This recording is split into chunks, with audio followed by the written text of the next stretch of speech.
قرآن کریم میں یہ جو نصیحت کا معاملہ ہے نا، قرآن کریم میں نصیحت دیکھیے کیسے کی گئی. ہم شروع سے شروع کر لیتے ہیں. سورۃ الفاتحہ پہلی سورت ہے. اس میں نصیحت کہاں پر ہے بھلا؟ الحمدللہ رب العالمین سے لے کر غیر المغضوب علیہم ولا الضالین میں آپ مجھے بتائیں کہ نصیحت بلا اس میں کہاں آ رہی ہے؟ اللہ تعالیٰ کی تعریف، یعنی شروع میں 3 آیات اللہ کی صفات ہیں. صحیح. اور سب کی الگ الگ ڈائمینشنز ہیں. صحیح. آپ کو جب رب العالمین کہہ دیا نا کہ آپ جس کے لیے دین کی طرف آئے وہ رب العالمین ہے، یہ اللہ کا وہ وصف اور یہ اللہ کی وہ ایٹریبیوٹ ہے جو آپ کو دنیا اور ما فیہا سے بے نیاز کر دے گی. سبحان اللہ. پیدا آپ کو جس نے کیا اس نے کہا کہ میں ہوں نا، اس نے کہا، یعنی کہنے کا مفہوم یہ ہے، اس نے کہا کہ میں رزاق ہوں. ان اللہ هو الرزاق. اس نے کہا وما من دابۃ فی الارض الا علی اللہ رزقها. اس نے کہا کہ تم مجھے پکارو، اللہ میں تمہاری پکار کو قبول کروں گا. صحیح. اس نے کہا کہ تمہارے پورے رزق کا بندوبست کر دیا ہے، زندگی اور سب چیزیں، اور اس طرح سے بندوبست کیا ہے کہ الرحمن الرحیم، بہت زیادہ اس میں مہربانی اس رب کی. مالک یوم الدین کہہ کہ اللہ تعالیٰ نے تھوڑا سا ڈرایا کہ دیکھو رحمت سے کہیں دور نہ نکل جانا. صحیح. اب اس پوری سورہ فاتحہ میں 3 طرح کی چیزیں بیان ہوئی ہیں، صحیح. اور اس میں نصیحت صرف ایک میں ہے، اہدنا الصراط المستقیم. اللہ اکبر. کہ دیکھو نصیحت یہ ہے کہ اگرچہ تمہیں پتہ چل گیا راستے کا بھی، صحیح. لیکن اس راستے پہ چلنے کی تم نے نصیحت تمہیں یہ ہے کہ چلنے کی دعا اللہ سے کرنی ہے. سبحان اللہ. اور آگے الف لام میم کو اگر شروع کریں پہلی 5 آیات میں، نصیحت کہاں پہ ہے؟ نصیحت یہاں پہ ہے اولئک علی ھدی من ربہم واولئک ھم المفلحون. بھائی تم کامیاب ہو. پہلے سارے احکام ہیں. جی ہاں. جی. تو ہم نے احکام، تعلیم تو سیکھنی ہے، اور نصیحت کو ہم نے ساتھ ساتھ نصیحت ہوتی رہے گی ہمیں. اللہ تبارک و تعالیٰ احکام بیان کرتے ہیں، حلال حلال حلال حرام. ان اللہ بصیر بما یعملون واللہ بصیر بما یعملون. اللہ خوب دیکھنے والے جو تم کرتے ہو، یہ نصیحت ہے. زبردست. آیات کے آخر میں اللہ تبارک و تعالیٰ کے جو اسماء ہیں وہ نصیحت ہے، اور پہلے احکامات ہوتے ہیں. اللہ تبارک و تعالیٰ اپنے بندوں کے ساتھ بہت باخبر ہیں. بالکل صحیح. وَيُحَذِّرُكُمُ اللَّهُ نَفْسَهُ وَاللَّهُ رَءُوفٌ بِالْعِبَادِ. تو اس طرح کی چیزیں یہ اس لیے ان کو نا ہمارے نوجوان مکس اپ نہ کریں. ایک ہے نصیحت کے معاملہ، اس کے آداب اور ہیں. جی. جو تعلیم ہے، تعلیم تو آپ کو روزانہ لینی چاہیے، اور وہ ان 3 چیزوں میں سے ایک ہے. جب آپ دین کی طرف آئیں تو پہلی چیز یہ ہے کہ دین سیکھنا شروع کر دیں. بالکل. دوسری چیز یہ ہے کہ مینٹور اپنا کوئی دیکھیں، اور تیسرا یہ کہ اپنی کمپنی کبھی نہ چھوڑیں. زبردست. ماشاء اللہ. ایک اور مسئلہ ہے شیخ، اور یہ سوال ہمیں بہت زیادہ آتا ہے، بلکہ کافی کاؤنسلنگ کیسز بھی اس پہ آتے ہیں. فیمیلز آپ کو پتہ ہے کہ بائی نیچر میرا خیال زیادہ کمیٹڈ ہوتی ہیں، زیادہ سیریس ہوتی ہیں ایک چیز کو لے کے. تو ماشاءاللہ ایسا ہوتا ہے کہ فیمیلز دین کی طرف آ جاتی ہیں موٹیویٹڈ ہو کے، اور بڑا پکا عمل ماشاءاللہ ہوتا ہے ان کا دین کے حوالے سے. لیکن ان کی شکایت ہوتی ہے کہ ہمارے جو ہسبینڈز ہیں وہ بالکل دین سے دور ہیں یا سپورٹ نہیں کر رہے ہمیں. تو اس حوالے سے بہت اکثر پریشان رہتی ہیں. لیکن جب میں ہسبینڈ سے بات کرتا ہوں تو ان کی شکایت یہ ہوتی ہے کہ یہ نا مجھے ہر وقت ہی، یعنی انہوں نے پش کیا ہوتا ہے. تو وہ کہتے ہیں کہ ٹو بی آنیسٹ ہم تو دور ہو رہے ہیں دین سے، جس طرح سے ہمیں پش کیا جا رہا ہے. تو کیا کریں؟ وہ پش کرنا چھوڑ دیں؟ نصیحت کس لیول کی کریں؟ یا بالکل ہی صبر کر لیں وہاں پہ اور چانس دیں انہیں کہ بس ٹھیک ہے اللہ ہدایت دے گا؟ دین سیکھنے کے بعد جو مینٹور کی ہم نے بات کی نا، جی جی جی، یہ اسی لیے کی کہ اس طرح کے سارے ایشوز کوئی اسکالر یا صاحب علم یا صاحبہ علم خاتون جب تک وہ ایڈریس نہیں کریں گی، زبردست، اور ان بہن کی تربیت نہیں کریں گی، اور ان بھائی کی جو ہسبینڈ ہیں ان کی کوئی تربیت نہیں کرے گا، تو تب یہ ایشوز چلتے رہیں گے. صحیح. آپ یہ اندازہ کر لیں، آپ کے سامنے بھی شاید ایسے کچھ کیسز آئے ہوں، میرے سامنے کچھ ایسے بھی کیسز آئے ہیں کہ لوگوں نے کہا کہ ہم نے کسی دیندار خاتون سے شادی کی اور ہم مشکل میں پڑ گئے، اللہ، اور اور اب آپ نے فلاں انسٹیٹیوٹ کی کسی لڑکی سے شادی نہیں کرنی. صحیح. اب یہ ان کی انتہا ہے، بات تو غلط ہے یہ ان کی. صحیح. لیکن اگر جب ہم نے اس کو ڈیپ اس میں جا کے دیکھا تو پتہ چلا کہ ایشوز تو ہیں دوسری طرف سے بھی.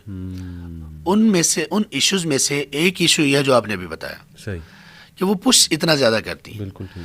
اور کئی جگہ پر شوہر واقعی خواتین پوچھ نہیں کرتی، بلکہ وہ اتنے صبر سے کام لیتی ہیں، بیویاں اتنے صبر سے کام لیتی ہیں، خدمت گزاری سب کچھ کرتی ہیں، بس ایک دن انہوں نے رکھا ہوا کہ اس ایک دن میں اتنی سی ایکٹیویٹی دینی اعتبار سے کر لیں، لیکن شوہر اس کی بھی اجازت نہیں دیتا. یہ ایک ٹاپک ہے بالکل الگ ہے یہ. لیکن اگر خواتین میں یہ چیز ہے نا کہ وہ اپنے گھر والوں کو یا خاص طور پہ اپنے ہسبینڈ کو ہمیشہ اس پہ پش کرتی رہتی ہیں، تو یہ دین کی حکمت کے اور اس کے دین کے پہنچانے کے آداب کے موافق نہیں ہے یہ. اب یہ ان کو کون بتائے؟ یہ تربیت کی بات ہے، صحیح، اس پہ ان کی تربیت ضروری ہے. بالکل صحیح، بالکل صحیح. سمامہ رضی اللہ عنہ کا واقعہ ہم سب نے سنا ہوا نا، جی. جن کو مسجد میں نبی صلی اللہ علیہ وسلم نے ٹھہرایا تھا. جی 3 دن اس شرک پر قائم بندے کے لیے نبی صلی اللہ علیہ وسلم صرف کیا کرتے تھے؟ آتے تھے، ملاقات کرتے تھے، حال چال پوچھتے تھے اور کہتے تھے کیا ارادہ ہے، اور وہ آگے سے بڑی ہارش بات کرتے اور آپ خاموش ہو کے بلکہ مسکراہٹ کے ساتھ شاید آپ چلے جاتے. زبردست. جب آپ کے سامنے دین کے لیے کوئی بندہ ہارش ہے تو اس میں اگر تو اس کے کوئی ڈاؤٹس ہیں تو ایڈریس کیجئے، اگر ڈاؤٹس نہیں ہے ویسے ہی وہ آپ کے خلاف ہوا ہے، صحیح، پھر یہاں پہ صبر سے کام لیں، خاص طور پر اگر وہ آپ کی فیملی سے ریلیٹڈ کوئی بندہ ہے. بالکل ٹھیک. تو اس لیے ان معاملات میں تھوڑی سی تربیت کی ضرورت ہے، ہمارے بھائیوں کو بھی، ہماری بہنوں کو بھی، کہ کس طرح اپنی فیملی کے ساتھ دین کے معاملات میں کس طرح سے چلنا ہے. بالکل، کیونکہ ایسا بھی ہمارے پاس کیس آیا کہ بلکہ کیس کیا آیا، میرے اپنے اسٹوڈنٹس ہیں، میں نے اسلامک اسکولس میں پڑھایا ہوا ہے ماشاء اللہ.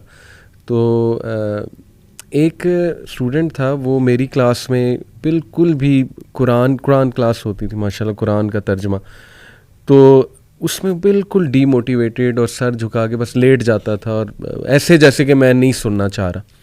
تو میں نے اکیلے میں ایک دن اس سے پوچھ لیا کہ یار کیا بات ہے، مطلب قرآن سے کون اس طرح کا رویہ دکھاتا ہے جو تم دکھا رہے ہو، مطلب اچھی چیز بتائی جا رہی. تو اس نے نا دل کھولا اپنا میرے ساتھ اور مجھے سچ بتایا. اس نے کہا کہ سر ٹو بی آنیسٹ میں نا اک چکا ہوں، مطلب یہ الفاظ اس نے کہہ دیے، بڑے سخت الفاظ. لیکن اینی وے اس نے کہا کہ سر میں جب بھی مطلب کہیں ہم پکنک پہ جائیں یا کہیں سفر پہ جائیں یا گھر میں بھی یا ویسے بھی، ہر وقت پیرنٹس چاہ رہے ہوتے ہیں کہ میں قرآن ہی سنوں، قرآن کی تلاوت سنوں، قرآن کی تفسیر سنوں. ہمیں مختلف کلاسز میں وہ لے جاتے ہیں. تو اتنا زیادہ میں نے یہ چیز دیکھ لی اور سن لی کہ اب مجھ پہ اثر جو ہے وہ نہیں کرتی. اسی طرح ایک اور کیس ہے کہ ایک بچے کو ڈیلی اس کی والدہ چاہ رہی تھی کہ تہجد پہ اٹھے. فجر تو ماشاء اللہ پڑھ رہا تھا لیکن ڈیلی جو ہے نا وہ یہ کہ تہجد بھی پڑھے. اب وہ والدہ میں ان کے ساتھ ریلیٹ کرتا ہوں کہ وہ ظاہر ہے پیشنیٹ ہو کے اور ایک اچھی نیت کے ساتھ کہ میرا بچہ بہت زیادہ تگڑا مومن جو ہے وہ بنے. لیکن اس بچے پہ یہ اثر ہوا کہ وہ شیخ آہستہ آہستہ جھوٹ بولنے لگ گیا. والدہ پوچھتی تھی پڑھ لی، وہ کہتا تھا ہاں پڑھ لی، ٹھیک ہے نا، کیونکہ وہ اسے پتہ تھا کہ اگر میں سچ بولوں گا تو اس کا پریشر مجھ پہ آئے گا. تو یہ سختیاں تو شیخ موجود ہیں اور اوور برڈن کرنا تو موجود ہے ہماری سوسائٹی میں.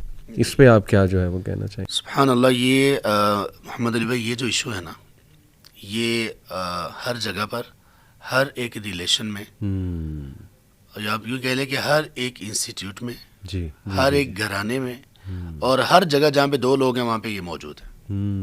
اور اس کا سبب، بنیادی اس کا سبب یہ ہے، نبی مکرم صلی اللہ علیہ وسلم کی جو بعثت ہے نا، اس کے 4 مقاصد ہیں، یا 4 مقاصد ایک ہی مقصد کے گرد اگرچہ گھومتے ہیں لیکن 4 ہیں. ابراہیم علیہ السلام نے جب اللہ سبحانہ وتعالیٰ سے دعا کی رسول کو بھیجنے کی تو 4 چیزیں ذکر کی، اور اس کو اللہ تعالیٰ نے قرآن کریم میں 3 جگہ پر ذکر کیا ان 4 چیزوں کو. سورہ بقرہ میں آیت نمبر 129 میں، اور پھر سورہ آل عمران میں بھی، اور سورۃ الجمعہ میں بھی.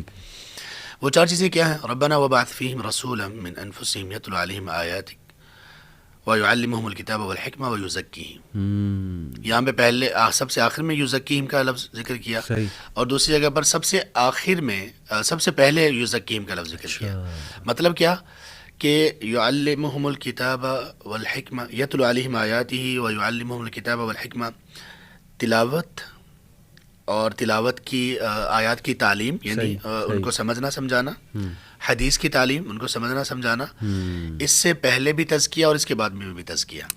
یہ تزکیہ کیا چیز ہے؟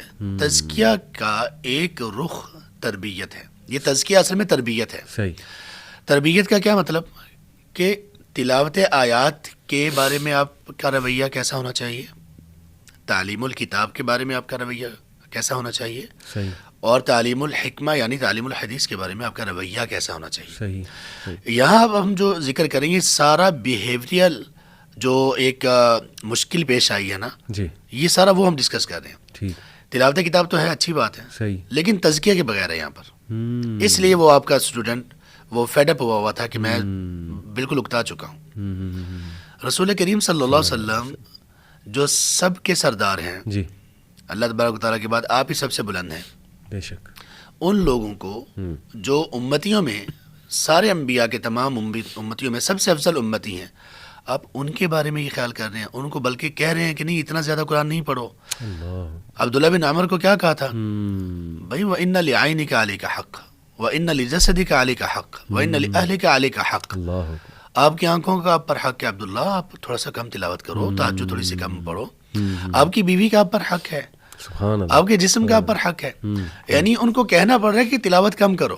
صحیح صحیح. تو یہاں پر وہ تزکیہ کا معاملہ ہم جہاں جہاں پر لیک کریں گے وہاں پر اس طرح کے ایشوز پیدا ہوں گے. اور یہ کبھی کبھی اتنی سیریس ہیں. اب دیکھیں آپ محمد علی بھائی, آپ کے سامنے جب بچے نے یہ بات کی ہوگی, جی آپ کے دل پہ کیا گزری ہوگی. بے شک. یعنی آپ یہ سمجھ سکتے ہیں, اور یہ ہو رہا ہے جی کہ دیندار لوگ دین کے نام پر دین سے دوری کا باعث بنے.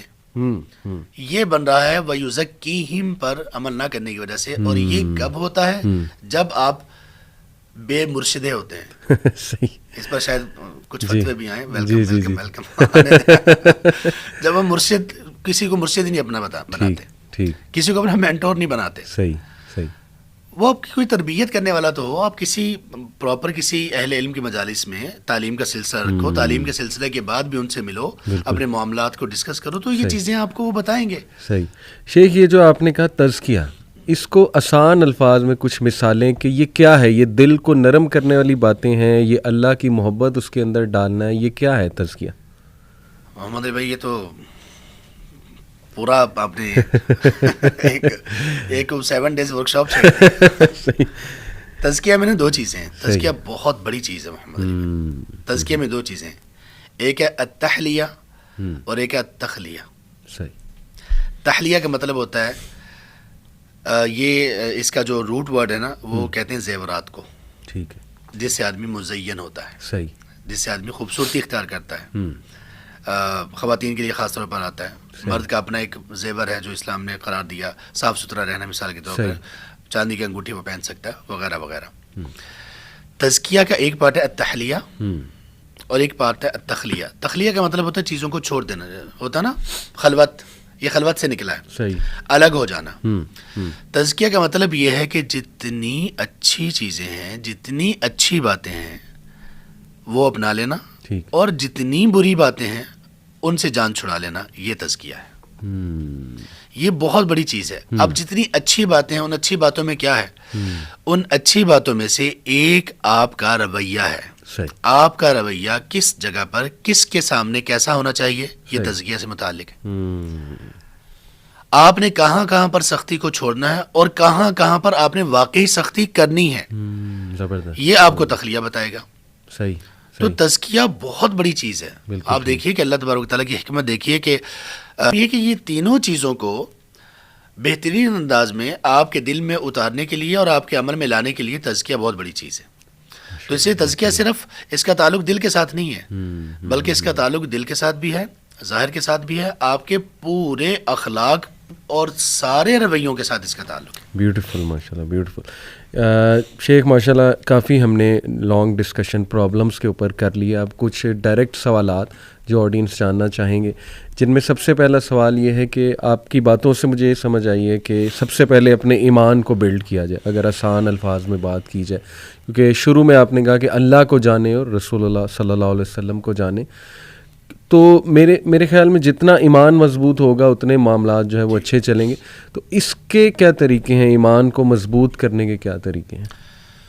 علی بھائی, ہم میں سے اگر کوئی شخص دین کی طرف آنا چاہتا ہے, ہمارے نوجوان چھوٹے ہوں یا بڑے ہوں, تو وہ یہ دیکھیں کہ جو لوگ سب سے پہلے اسی دین اور اسی پریکٹس کی طرف آئے وہ کون تھے. ہمارا بیک گراؤنڈ تو اکثر کا یہ ہے نا کہ مسلمان ہیں, الحمدللہ کلمہ پڑھنے والے ہیں, اللہ اور اس کے رسول کو ماننے والے ہیں, بس پریکٹس سے تھوڑا سا دور تھے. وہ لوگ جو اللہ اور اس کے رسول کو بھی نہیں مانتے تھے یا اللہ کو اس طرح سے نہیں مانتے تھے جیسے ماننا چاہیے، صحیح. وہ لوگ جب دین میں آئے تو ان کو کیا کہا گیا؟ بس وہ ہم نے کرنا ہے. یعنی نبی مکرم صلی اللہ علیہ وسلم نے جب دعوت کا آغاز کیا، ان لوگوں کو بلایا، تو ان لوگوں کو سب سے پہلے کیا کہا گیا؟ حالانکہ اس معاشرے میں برائی عام تھی، اڈلٹری عام تھی، شراب عام تھی، قتل عام تھا، یہاں تک کہ چھوٹی بچیوں کو، بیٹیوں کو زندہ دفن کرنا، اس قدر درندگی یہ بھی وہاں پہ موجود تھی. سب سے بڑا گناہ شرک بھی موجود تھا، اور سب سے مقدس جگہ پر شرک تھا. اس کے باوجود سب سے پہلی کمانڈ کیا دی گئی؟ اقرا. سبحان اللہ. کوئی شخص جب دین میں داخل ہونا چاہتا ہے، پریکٹس کی طرف آنا چاہتا ہے، اگر اس نے اقرا پر عمل نہ کیا، اگر اس کمانڈ کو نہ لیا، تو وہ یہ یاد رکھ لے کہ وہ زندگی کے آخری سانس تک ویک رہے گا، کمزور رہے گا. اور جس کا جتنا تعلق اس اقرا کے ساتھ، اقرا بسم ربک الذی خلق، اس کے ساتھ جس کا جتنا ریلیشن اسٹرانگ ہوگا، جو اس ریڈنگ پر اور اس لرننگ پر جتنی، اور یہاں پہ سوری میں یہ کہہ رہا ہوں کہ اقرا سے مراد یہاں پہ صرف ریڈنگ نہیں ہے. یہ بات ہمیں بہت اچھی طرح سے جان لینی چاہیے. یہاں پہ لرننگ مراد ہے. کیوں؟ اس لیے کہ ان پہلی 5 آیات میں اللہ تعالیٰ نے قلم کا بھی ذکر کیا، علم بالقلم. صحیح.